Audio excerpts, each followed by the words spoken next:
La technique principale d'extraction du gaz de schiste est la fracturation hydraulique.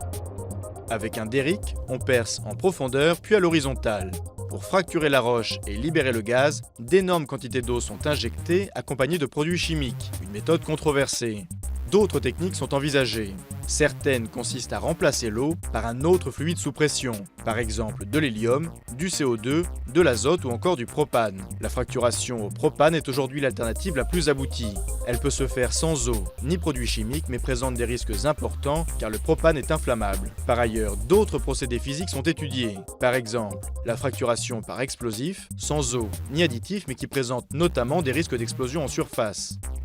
La fracturation par procédé thermique, on chauffe le matériau pour déshydrater la roche, cette dernière se rétracte puis se fissure. L'impact de cette technique est encore mal évalué. La fracturation par arc électrique, on génère une décharge entre deux électrodes dans un puits de forage rempli d'eau. Une onde de pression est transmise à la roche qui se fissure. Mais cette technique est moins efficace car elle stimule uniquement la proximité immédiate du puits.